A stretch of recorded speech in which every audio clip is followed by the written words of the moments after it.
Deanne Miller, welcome to the show. Is there anything you'd like to add to that generous introduction?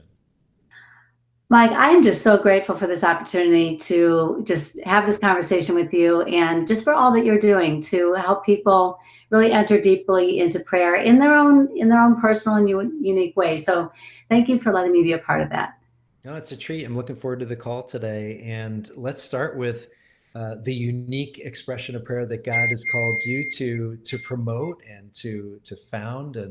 And so, give us the Cliff Notes version of SoulCore, and then maybe after that we'll talk about what led you to SoulCore. Beautiful. I love it. So SoulCore really was the seeds of SoulCore were planted after several tragedies in my dear friend and co-founder's life, Colleen Scariano's life. She had lost a brother when she was a young girl. Her oldest brother was struck by lightning and killed instantly at the age of 15. And that was a devastating time, as you can imagine. She was the youngest of five children at the time.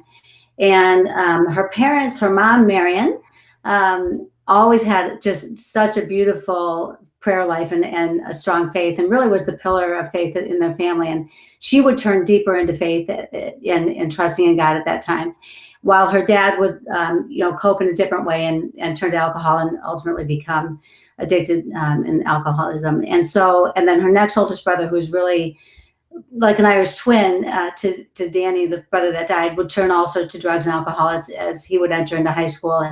And so they, for about 20, 25 years at least, they were living lives of addiction. And Marion just stayed true to prayer. She just persevered in prayer, and ultimately they would have conversions and they would have healings. Mike, through a program that Counsel to the Heart, he had been through other addiction recovery programs, but this one, Counsel to the Heart, and then her dad through the Sacrament of Confession.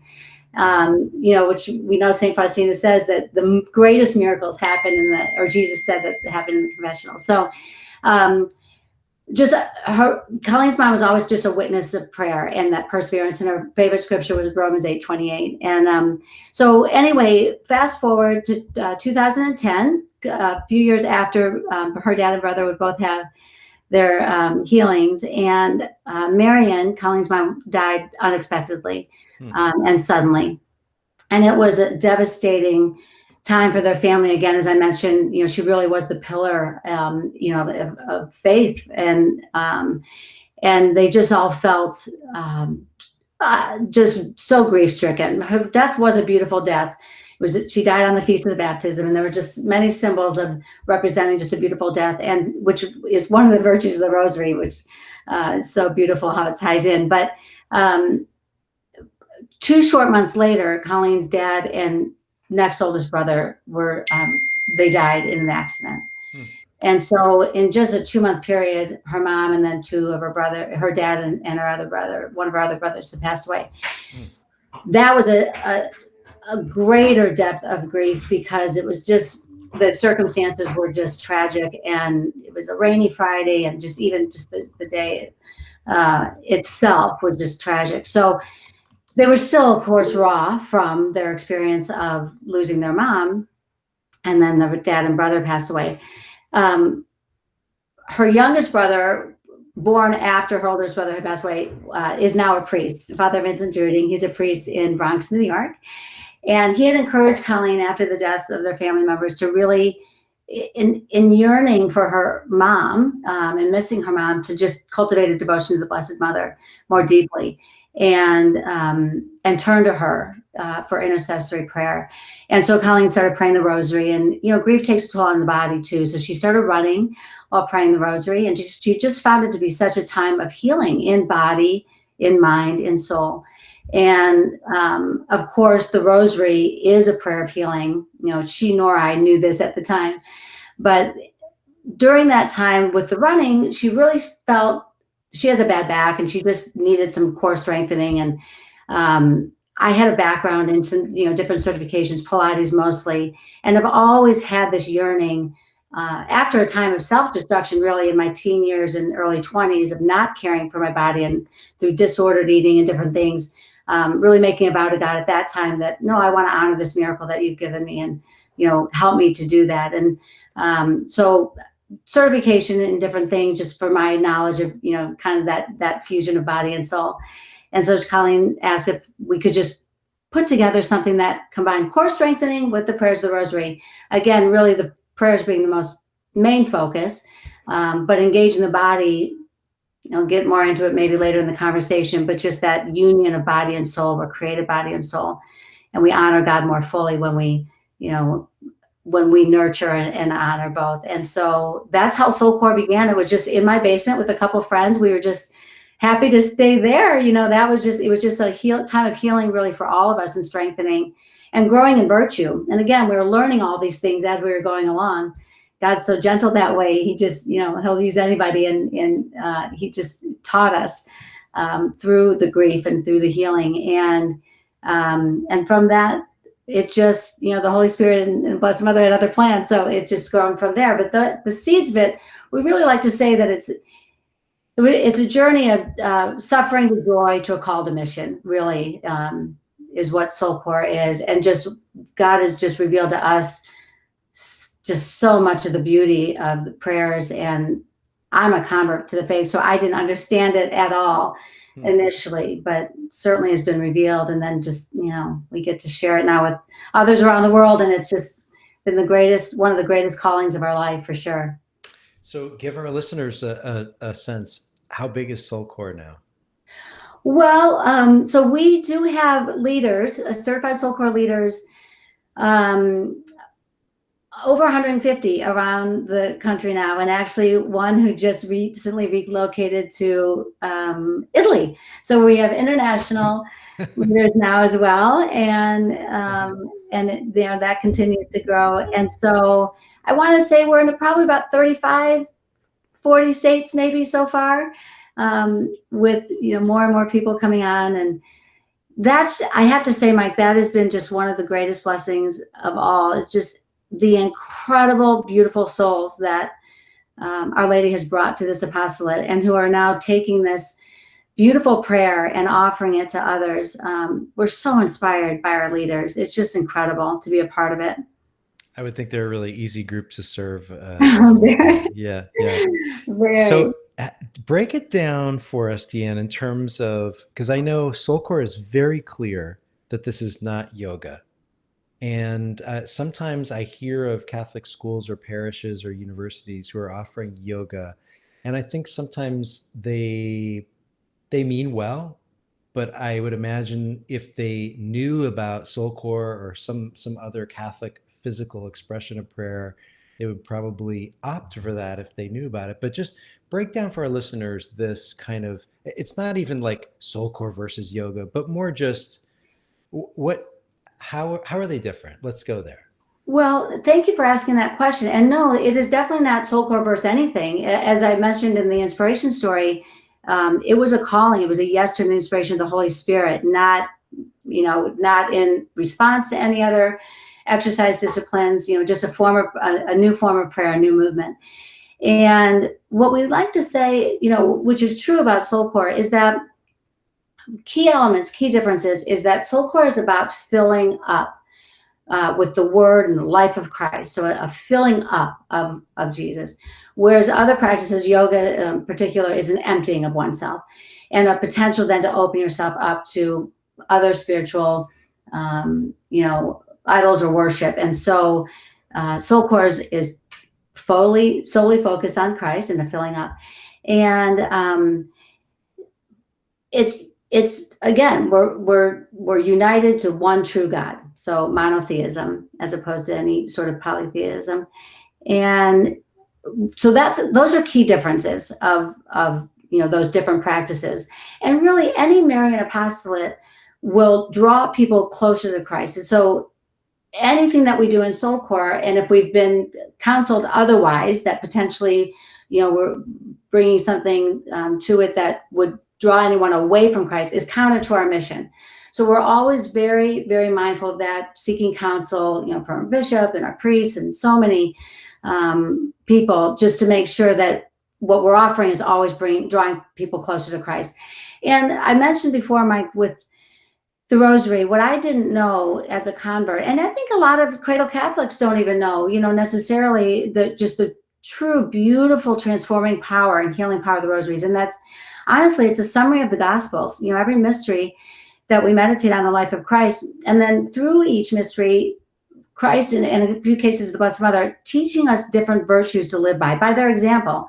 So whether it's patience or perseverance, strength, courage, hope, faith, love, all these different virtues. And so it's a prayer of virtue. It's a prayer that we're called to live out these virtues. So SoulCore, we hope for anyone who experiences and participates in this movement is really experiencing interior peace. We're meditating on the Prince of Peace. So, cultivating that interior peace, a prayer of healing, and growth in virtue. That's the main intention and hope of this apostolate. And you'd be hard pressed really not to grow in virtue when you're meditating on these mysteries and on the life of Christ and the virtues he teaches. I mean, already today, I would challenge you to even think about the virtues you've already lived out today, whether it was hope or patience or perseverance or courage. We're living these and we're not even necessarily paying attention. The rosary helps us really come in tune with living these virtues and desiring to grow in them more fully. And so that's what we invite, anyone who's joining us in prayer and SoulCore to do. And then, of course, engaging the body in prayer. It just, if you think about the Mass, there's times of standing and kneeling of reverence, and we're sitting, we're being, active listeners. And so we just take that and we just incorporate that into SoulCore and moving, engaging the body in the prayers to give God, full supplication, and pay him complete homage really in our prayers. I've never, heard anybody who participated in SoulCore who didn't take something positive away from it. And that's pretty high marks, because a lot of forms of prayer, people say, not my thing, or they say, I can't do that, so I think there really is I think the Holy Spirit's behind it. It's beautiful. Was there any pushback to SoulCore, as it was getting off the ground in the early years? Did anybody, I don't know, criticize you guys or say there's no room for that? Well, they didn't necessarily say there's no room for it. Sure, we had pushback because people who understand the dangers, the potential dangers of yoga, were very, very concerned. And anytime a new movement, there's all this new age kind of thought process, and so we would answer a lot of questions about that, and we're grateful for that discernment, for the discernment of others to pose that question to us and let us share what SoulCore is. And Mike, like anything, it's a misunderstanding of things. It's just not knowing that can create division or dissension. So anytime that we have been presented with any kind of a pushback, or we know it's coming from a place of love and a place of caring for the faith, and so fortunately we can respond in a way of love and truth, that SoulCore is fully oriented to Christ. It's fully aligned, because it's rooted in the rosary, and it's rooted, which is, as I mentioned, the summary of the Gospels. So we're meditating on the life of Christ. And there have been times that different body positions that people have said, oh, that's that reminds us of yoga and potential dangers there. And so we've done our best to eliminate any confusion. SoulCore basically is just basic functional movements and core strengthening. And we can't even state it enough. Prayer is the focus. The movements are always an invitation. We have people that just come and sit in a chair or just lay on their mat throughout an entire class. We love that. They're there for the prayer. We have others that, just rest as they need, and we encourage that. Our leaders can rest as they need even, so it's really prayer focused, and the movements are just intended to enhance the prayer. Let's talk about what prayer looks like for you. I'm sure there's the Deanne Miller, the wife, the mom, the co-founder of SoulCore. Sometimes we can get into a little bit of Catholic celebrityism, where we think, and then our kids and spouses remind us that the laundry needs to be done, or whatever, the lawn needs to be mowed. At least my family's really good at that. But what does prayer look like for you on a regular day? And I would say outside of SoulCore. Oh goodness. Well, fortunately, it's continuing to evolve. My mom has this great saying that God just won't leave us alone, and she says, and I love that about him.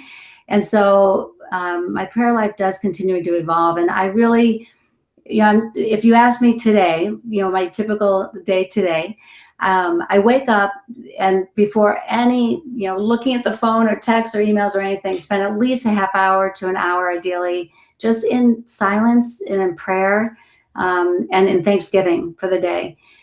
Just asking God, what does He desire for me this day? How can I serve Him? And then just praying for just special intentions. And then I do like to get to daily mass as often as I can.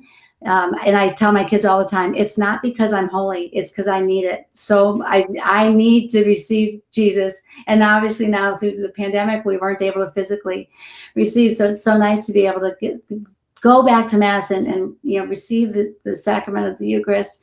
And I just know for myself, I need that nourishment. I need Him to give me the strength and be with me in that way. And I do love the Adoration Chapel. We're fortunate at our parish to have a 24/7 Adoration Chapel, and it's just one of my favorite places. So I'll spend as much time there as I can during the week. But truly, Mike, really, and this is interesting. I just had this conversation with a friend last week. I'm really just trying to let every part of my day be a prayer as I'm folding the laundry, being in a state of thanksgiving that we have clothes, and our needs are being met, or as I'm washing dishes. Well, thank God we just got up from the table having spent family time together that, wasn't necessarily always happening with the craziness of our schedules before. So working on being more intentional about that just the prayers are just part of everything that we're doing each day. And that's where the rosary really comes into play. Of course, I pray the rosary every day. There is time for that. I used to think there's no time for that. There is. There's plenty of time to fit that in, whether even sometimes I started at 8 in the morning and by 8 at night, I'm on the 5th mystery, but there is time for that each day. And the rosary really is a rhythm of our lives. Again, going back to the virtues, if you think about, so when we meditate on those mysteries and just really contemplate those virtues and how we're living them out and kind of doing an examination of conscience, if you will, in that respect, I would just say that that's just become part of more the norm, almost like brushing my teeth. It just becomes part of just total wellness. And my days don't feel complete if any of those elements are missing, or if I've kind of come short in those ways. I don't beat myself up over it. God is very merciful. I just recognize it and look to do better the next time. Best book that you've read on prayer in the last 5 years? Oh, goodness. Well, of course, the 33 Days to Morning Glory, the consecration to Jesus through Mary is, a standout. We do that consecration with each of our leader retreats. And so I've done it multiple times. Father Gately, the 33 Days to Merciful Love. I mean, there's just so many. Left to Tell, Immaculée Elbegeze's book, I read many years ago and have reread. That was a game changer for me. That was one of the first indications of the rosary, the power of the rosary that I'd ever, and this was long before SoulCore and long before I even understood any of, a lot of the Catholic prayers actually. And that one, game changer. I love to read, Mike, and I often have many books going at once. So that's a little bit of a problem because my brain doesn't quite absorb just like it used to. But I would say any of the consecrations. I just recently did the consecration to Saint Joseph. That was just a beautiful. And Bishop Barron, his Word on Fire, the New Bible on the Gospels. That just came in the mail. I got one for everyone in my family. So looking forward to delving into that. Yeah, just constantly wanting to be curious and learning. And I can't wait to read your book too on the 5 habits of, prayerful people, right? Prayerful people, you got it. I mean, there's Francis de Sales, there's Mother Teresa, my book, so That's right. there you go. Not in that order even. How about, Deanne, how about a saint that has really impacted you in terms of prayer? Well, Saint Therese, I adore her little way. I'm very much about the little ways, and I admire that so much. Saint Teresa of Calcutta, just her charity and her wisdom. Saint John Paul II, another that just inspires me so much. I mean, again, truly, can you pick? Because each of the saints obviously have their special charism, and I think at different seasons of our lives, different ones just stalk us. I would say just more intentionally, and grateful for that too. The gift of just so many saints to model, Oh, to try to imitate. it's amazing. I mean, I've been Yeah. reading and rereading so many things during the pandemic, and just picked up Francis de Sales' The Introduction of the Devout Life after probably Mm. 20 years. And holy mackerel, I mean, it is so good. And I mean, he could have written it in 2020. It's just so relevant. And like you said, I guess at this season of my life, God needed me to read it, and I'm so Yeah. grateful. It's that good. How about Yeah. Deanne, how about this? What can the church do better or maybe differently in terms of teaching lay Catholics to pray? Oh gosh, that's a great question. I think the church is doing an incredible job of um, encouraging lay people to evangelize better, to share the gospel, to um, to really be participants of not only the mass but just the teaching of the faith. And so I personally, I don't know what they can do better. I've been on such a trajectory.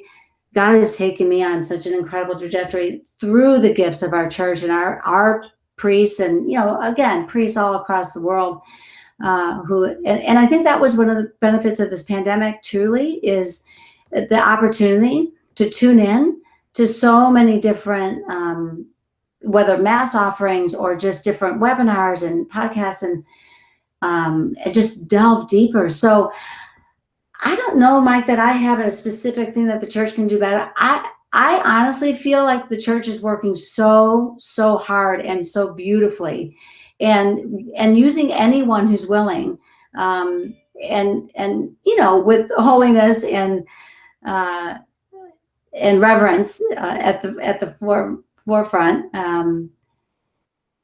to kind of share the faith in unique ways, not ways that are any that don't align with the church teachings, but just been unique ways to speak to greater masses of people. Because it's not like we spoke earlier. It's not a one size fits all prayer life. In different seasons of our life, it's going to look different. So I honestly think the church is really doing a beautiful job. I I'm think grateful. it's a great time to be Catholic. I mean, it really, really is. If you want, you can access Bishop Barron just like that, or my goodness, there's so many different online ways to pray and learn and read the scriptures. It is an Right. amazing time. Well, and Um, I was having a conversation with a friend earlier this morning about just the incredibleness of people, just how truly their stories and their, again, living out these virtues, their perseverance, their transformations, and what they've allowed God to do through them. And it gives us such hope. I guess I'm just really hopeful, I would say. that's great. How about this? Last two questions, Deanne. We're talking with Deanne Miller of SoulCore, and just so much energy. You bring a lot of energy to a conversation, which is really refreshing. And I could see it's one of the many reasons why SoulCore has become so popular. Deanne, what's your advice to somebody who struggles with the daily habit of prayer? They start, they stop, maybe they beat themselves up. Oh gosh, I can't do this. And I would imagine there are some parallels to fitness and trying to be more physically healthy. But what's your advice to that person? Well, I would say start small. Again, St. Therese, the little ways, and just the bite-sized pieces. Just start. I think sometimes we can present ourselves with these just lofty goals that set us up kind of not for failure, but just feeling like we didn't achieve what we had set out to, but they may have not been realistic from the beginning. So just set realistic goals and then celebrate the wins. When you have kind of reached, the goal of that particular day, just day by day, really. We begin again. Nunc cepi is a Latin term I love, begin again. And so each day, just begin again and not beating ourselves up. I think as just in general, as a population, we tend to focus on the negatives and what we're not doing. I prefer to recognize, well, what are we doing? And maybe it didn't feel like enough, but it was something. And so just keep at it. Persevere, persevere, persevere.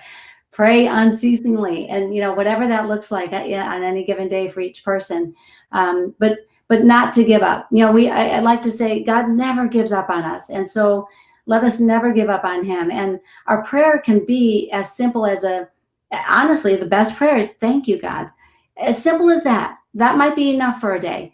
A smile to somebody, just acknowledging somebody, that's a form of prayer.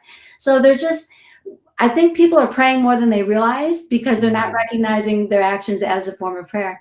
So maybe kind of just being more in tune with that. And then just what happens over time is there's just a greater desire. You just want more. You just want more. I liken it to this idea of like knowing, doing, being. We know what to do. Okay. We know that we want to be praying. Then we start doing it. And then we just do it in little bits and it just grows. And then it's just who we become. Our prayer just becomes part of who we are. It's not a separate, box of our day, a section. It's just who we are. So knowing, doing, and being. And I would just say, be gentle with yourself in that journey, but persevere and begin again. Perseverance is a virtue that does not go out of style, whether it's Right. 2020 during the coronavirus or any other time. It's always going to be there. We'll always have opportunities to persevere. This is true. Deanne, thank you so much for being our guest today. How can folks find out more about you and the good work you're doing with SoulCore? Oh, we would love to have people be part of our mission and our movement. SoulCore.com, SoulCore.com. Pretty much everything right there. And then social media, it's at SoulCore Project on Twitter and Instagram and Facebook. Awesome. We'll make sure we put it in the show notes. And thank you again. We really appreciate it. This has been such a pleasure for me, Mike. Thank you so much for having me and letting us share a little bit about just this mission. And we'll be praying, obviously, for all that you're doing too. Thank you. We'll have you back at some point too. You got it. I'd love it.